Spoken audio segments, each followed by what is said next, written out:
സഹോദരൻ, വിശുദ്ധ വേദപുസ്തകത്തിലെ വിവിധ രംഗങ്ങളുടെ ഒരു ദൃശ്യ ആവിഷ്കാരമാണ് ഞങ്ങൾ മുള്ളുൺ ഓസിവയും മെമ്പേഴ്സ് നിങ്ങൾക്കായി സമർപ്പിക്കുന്നത്. ദൈവം സമ്മാനിച്ച ഒരു മനോഹരമായ തോട്ടത്തിലാണ് ആദ്യ പുരുഷനായ ആദമും ആദ്യ സ്ത്രീയായ ഹവ്വയും താമസിച്ചിരുന്നത്.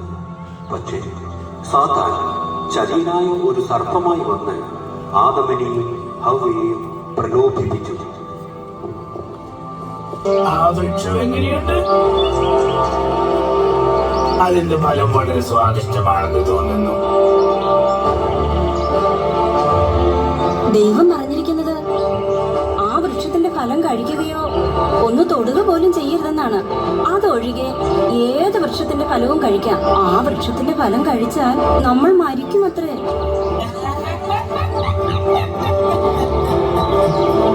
ദൈവം അങ്ങനെ പറഞ്ഞ നിങ്ങൾ മരിക്കില്ല. നിങ്ങൾ ആ വൃക്ഷത്തിന്റെ ഫലം കഴിച്ചാൽ നിങ്ങളും അവനെ പോലെയായി തീരുമെന്നും നിങ്ങളുടെ കണ്ണുകൾ തുറക്കുമെന്നും നിങ്ങൾ നന്മയും തിന്മയും തമ്മിലുള്ള വ്യത്യാസം തിരിച്ചറിയുകയും ചെയ്യുമെന്ന് ദൈവത്തിനറിയാം.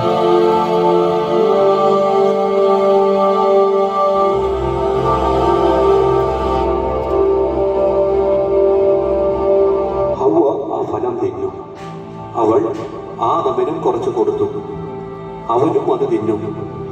പെട്ടെന്ന് മുമ്പൊരിക്കലും അറിയാത്ത കാര്യങ്ങൾ അവർക്ക് മനസ്സിലായി.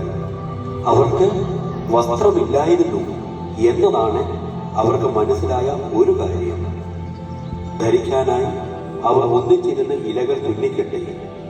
അവർക്ക് മുമ്പൊരിക്കലും നാണമോ പേടിയോ തോന്നിയിരുന്നില്ല. അതിനാൽ എന്തോ കുഴപ്പമുണ്ടെന്ന് അവർക്ക് അപ്പോൾ മനസ്സിലായി. ആദമെയും ഹവ്വയെയും ദൈവം വിളിച്ചു. ആദം പറഞ്ഞു, ഞങ്ങൾ ഒളിച്ചിരിക്കുകയാണ്, ഞങ്ങൾക്ക് വസ്ത്രമില്ല. ദൈവം സങ്കടത്തോട് പറഞ്ഞു, നിങ്ങൾ ആ മരത്തിൽ നിന്നുള്ള ഫലം തിന്നു, അതുകൊണ്ട് ഇപ്പോൾ നിങ്ങൾക്ക് വസ്ത്രമില്ല എന്നറിയാം. ആദം ഹവ്വയെ കുറ്റപ്പെടുത്തി, ഹവ്വ സർപ്പത്തെയും കുറ്റപ്പെടുത്തി. ദൈവം പറഞ്ഞു, സർപ്പമേ, നീ നിന്റെ വയറുരസി ഇടയും. ഒരു സ്ത്രീയുടെ മകൻ നിന്നെ തോൽപ്പിക്കും. ഹവ്വേ, പ്രസവം നിനക്ക് വേദന നിറഞ്ഞതായിരിക്കും. ആദമേ, ആഹാരത്തിനു വേണ്ടി കൃഷി ചെയ്യുന്നത് നിനക്ക് വളരെ പ്രയാസമായിരിക്കും. അത് കഴിഞ്ഞ് ദൈവം ആദമിനെയും ഹവ്വയെയും ആ തോട്ടത്തിൽ നിന്ന് പുറത്താക്കി.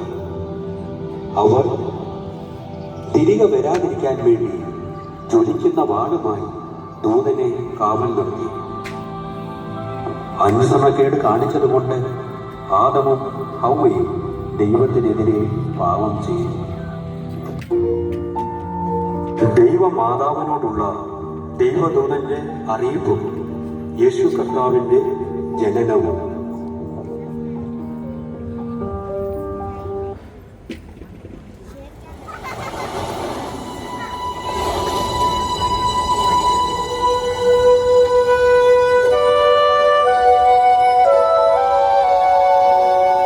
മറിയം, നീ ഭയപ്പെടേണ്ട.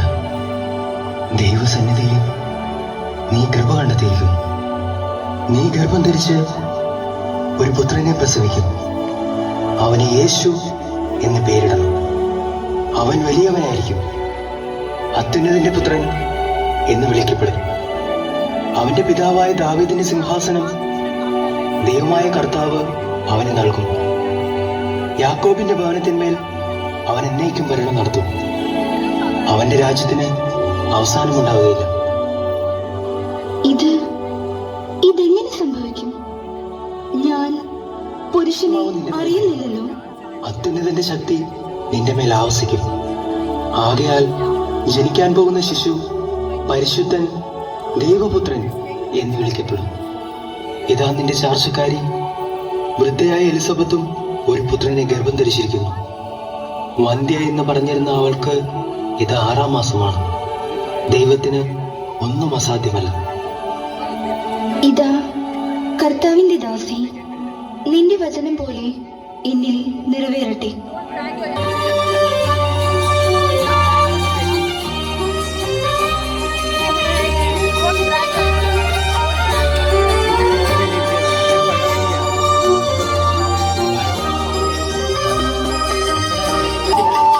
മന്നവർ മൂവരും ദാവീദിൻ സുതനേ, മന്നവർ മൂവരും ദാവീദിൻ സുതനേ, കണ്ടു വണങ്ങിടുവാൻ അവർ കാഴ്ചയുമായി വന്നു, കണ്ടു വണങ്ങിടുവാൻ അവർ കാഴ്ചയുമായി വന്നു.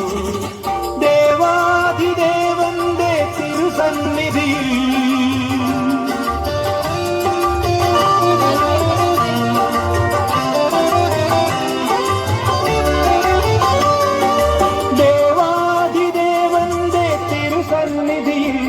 അവർ കാഴ്ചകൾ വെച്ചു വണങ്ങി. നമ്മുടെ കർത്താവിന്റെ ആദ്യ അത്ഭുതത്തിന് വേദിയായ കാനായിലെ കല്യാണ വിരുന്ന്. കാനായിലെ കല്യാണം. ഗലീലിയായിലെ പട്ടണമായ കാനായിൽ ഒരു വിവാഹ വിരുന്ന് നടന്നു. യേശുവും ശിഷ്യന്മാരും യേശുവിന്റെ അമ്മയായ മറിയവും വിരുന്നിന് ക്ഷണിക്കപ്പെട്ട് അവിടെ വന്നിരുന്നു. യഹൂദ വിവാഹത്തിന് വീഞ്ഞ് ഒരവശ്യ ഘടകമായിരുന്നു. വീഞ്ഞില്ലാതെ വരുന്നത് വലിയൊരു പോരായ്മയാണ് അവർക്ക്. അതിഥികൾ ഭക്ഷണം കഴിച്ചുകൊണ്ടിരിക്കുന്നതിനിടയ്ക്ക് വീഞ്ഞ് തീർന്നുപോയി. മറിയത്തിന് അവരോട് അനുകമ്പ തോന്നി യേശുവിനെ വിവരമറിയിച്ചു. തന്റെ മഹത്വം പ്രകടമാക്കുവാൻ ദൈവപിതാവ് നിശ്ചയിച്ച ഒരവസരമായിരുന്നു അതെന്ന് യേശുവിന് അറിയാമായിരുന്നു. അങ്ങനെ ആദ്യ അത്ഭുതത്തിന് വഴിയൊരുങ്ങി. കാനായിൽ കല്യാണത്തിനൊരുത്സവമേളം, സ്നേഹവിരുന്നാകെയൊരുങ്ങി സൗഹൃദമേളം. കാനായിൽ കല്യാണത്തിനൊരുത്സവമേളം, സ്നേഹവിരുന്നാകെയൊരുങ്ങി സൗഹൃദമേളം. ആഹ്ലാദം നിറയുന്നു, അഭിവാദനമുയരുന്നു, നവമംഗളമാല്യവുമായി അനുമോദനമേകുന്നു. മധുമയ ഗീതികൾ ഒഴുകി വരുന്നു, ആഘോഷപ്പൂത്തിരിയായി കാനായിൽ കല്യാണത്തിനൊരുത്സവമേളം. സ്നേഹവിരുന്നാകെയൊരുങ്ങി സൗഹൃദമേളം. യേശുവിന്റെ പരസ്യ ശുശ്രൂഷ കാലത്ത് അദ്ദേഹം അനേകർക്ക് ശാരീരികവും മാനസികവുമായ സൗഖ്യം നൽകി. അതിൽ ഒരു അന്ധന് സൗഖ്യം നൽകുന്ന രംഗം.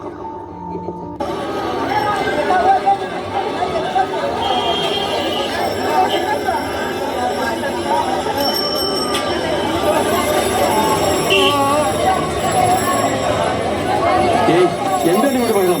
എന്താ നടക്കുന്നത്? നസറേനായ യേശു ഇതിലെ കടന്നു പോകുന്നു.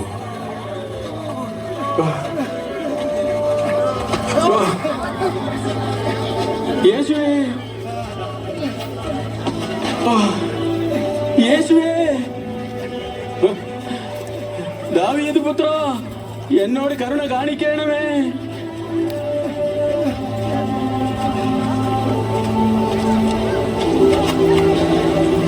ഞാൻ നിനക്ക് എന്താണ് ചെയ്യേണ്ടത്? എനിക്ക് കാഴ്ച കിട്ടണം.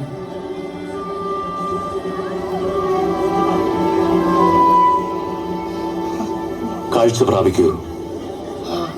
നിന്റെ വിശ്വാസം നിന്നെ രക്ഷിച്ചിരിക്കുന്നു. എനിക്ക് കാണാം, എനിക്കിപ്പോൾ കാണാം, എനിക്കിപ്പോൾ കാണാം.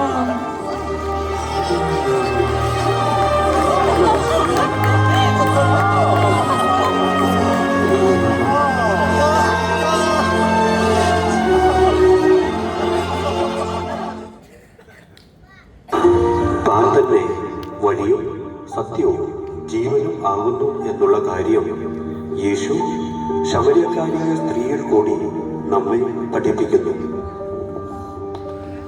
ശമരിയ പട്ടണത്തിൽ സുഖാർ എന്ന സ്ഥലത്ത് ഒരു ശമരിയ സ്ത്രീ വെള്ളം കോരുവാൻ വന്നു.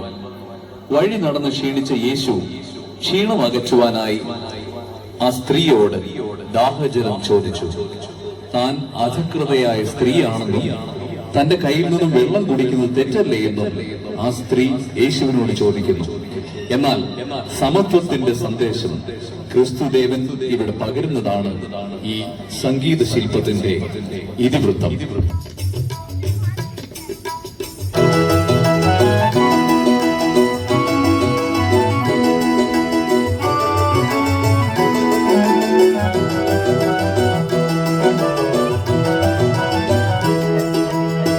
നട്ടുച്ച നേരത്ത് കിണറിന്റെ തീരത്ത് വെള്ളത്തിനായി ഞാൻ കാത്തിരിപ്പു. നാരി ഒരു പാത്രം ദാഹജലം നീ എനിക്കു നൽകൂ. അയ്യയ്യോ നീയൊരു യൂതൻ, ഞാൻ ഇന്നൊരു ശമരായത്തി, ഞാൻ കോരിയ വെള്ളം തൊട്ടാൽ തീണ്ടലില്ലേ, ഞാൻ കോരിയ വെള്ളം തൊട്ടാൽ തീണ്ടലില്ലേ. അറിയുന്നില്ലേതും നീ എന്നോടു നീ ചോദിച്ചാൽ ജീവന്റെ ജലം കോരിത്തരുമല്ലോ ഞാൻ, ജീവന്റെ ജലം കോരിത്തരുമല്ലോ ഞാൻ. കയറില്ല പാളയമില്ല, നീ എങ്ങനെ വെള്ളം കോരും, ജീവന്റെ ജലം പിന്നെ എങ്ങനെ കിട്ടും, ജീവന്റെ ജലം പിന്നെ എങ്ങനെ കിട്ടും. ഞാൻ നൽകും നിത്യജലം നീ വിശ്വാസമി എന്ന് കുടിച്ചാൽ നാരി നിനക്കൊരു നാളും ദാഹിക്കില്ല, നാരി നിനക്കൊരു നാളും ദാഹിക്കില്ല. മാർത്തയുടെയും മറിയയുടെയും സഹോദരനായ ലാസറിനെ യേശു മരണത്തിൽ നിന്നും ഉയർപ്പിക്കുന്നു. കുറച്ചു ദിവസത്തെ യാത്രയ്ക്ക് ശേഷം യേശുവും ശിഷ്യന്മാരും ബഥാനിയയിലെത്തി. അവർ നഗരത്തിൽ എത്താറായപ്പോൾ ഒരു സ്ത്രീ കരഞ്ഞുകൊണ്ട് ഓടി വന്നു. ഗുരു, ഗുരു, നീ ആരാണ്? നീ എന്തിനാണ് കരയുന്നത്? ഗുരു, ഞാൻ മാർത്തയാണ്, നിന്റെ ശിഷ്യനായ ലാസറിന്റെ സഹോദരി. എന്ത് പറ്റി മാർത്ത? എന്തിനാണ് കരയുന്നത്? ഗുരു, നിന്റെ ശിഷ്യൻ എന്റെ സഹോദരൻ, അവൻ മരിച്ചു, എന്നെ സഹായിക്കൂ. എന്ത്? ലാസറോ മരിച്ചെന്നോ? വിശ്വസിക്കാനാവുന്നില്ല. നമ്മുടെ ഗുരുവിന് അദ്ദേഹത്തെ വലിയ ഇഷ്ടമായിരുന്നു. ഗുരു, അവൻ നിന്നെ അത്ര സ്നേഹിച്ചിരുന്നു. അങ്ങ് ഇവിടെ ഉണ്ടായിരുന്നെങ്കിൽ അവൻ മരിക്കില്ലായിരുന്നു. വിഷമിക്കേണ്ട മാർത്തേ, നിന്റെ സഹോദരൻ ലാസർ ജീവിക്കും.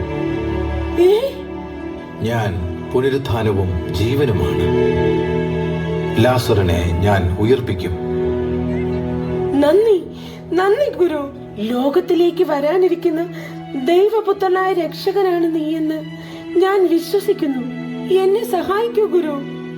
പറയൂ, അവനെ എവിടെയാണ് മറവ് ചെയ്തതെന്ന്?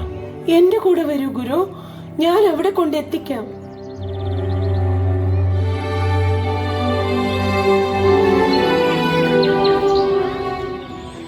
ഗുരു, അതാ അവിടെയാണ് എന്റെ സഹോദരന്റെ ശരീരം മറവ് ചെയ്തത്.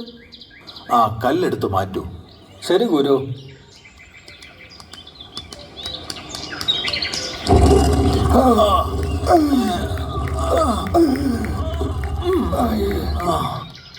പിതാവേ, എന്റെ പ്രാർത്ഥന കേട്ടതിന് ഞാൻ നന്ദി പറയുന്നു. അങ്ങ് എപ്പോഴും ശ്രവിക്കുന്നുവെന്ന് എനിക്കറിയാം. അങ്ങാണ് എന്നെ അയച്ചതെന്ന് ഇവിടുത്തെ ആളുകൾ വിശ്വസിക്കാൻ വേണ്ടിയാണ് ഞാൻ പറയുന്നത്. ലാസറേ, പുറത്തു വരൂ. യേശു ഈ വാക്കുകൾ പറഞ്ഞ ഉടനെ ലാസർ എഴുന്നേറ്റ് പുറത്തേക്ക് നടന്നു. നോക്കൂ, ലാസറിന് ജീവൻ തിരിച്ചു കിട്ടി. എന്റെ സഹോദര, ഇതൊരു അത്ഭുതം തന്നെ. അവന്റെ കെട്ടുകൾ അഴിച്ച് സ്വതന്ത്രനാക്കൂ. അതെ, യേശു സത്യമായി ദൈവപുത്രനാണ്. ഇത് മറ്റൊരു അത്ഭുതമാണ്. മരിച്ചവർ ഉയർക്കുന്നു. അദ്ദേഹത്തിന് അമാനുഷിക കഴിവുകളുണ്ട്. ഗുരു, എനിക്ക് പറയാൻ വാക്കുകൾ കിട്ടുന്നില്ല. വളരെ നന്ദിയുണ്ട് ഗുരു. ലാസറിനെ മരണത്തിൽ നിന്നും ഉയർപ്പിച്ചപ്പോൾ യേശു ദൈവപുത്രൻ തന്നെയെന്ന് ആളുകൾ വിശ്വസിച്ചു തുടങ്ങി. നമുക്ക് വേണ്ടി ക്രൂശിൽ മരിച്ച് മരണത്തെ തോൽപ്പിച്ച് ഉത്ഥാനം ചെയ്ത നമ്മുടെ കർത്താവ് യേശുമിശിഹ വീണ്ടും മടങ്ങി വരുമെന്നുള്ള പ്രത്യാശ നൽകി സ്വർഗാരോഹണം ചെയ്യപ്പെടുന്നു.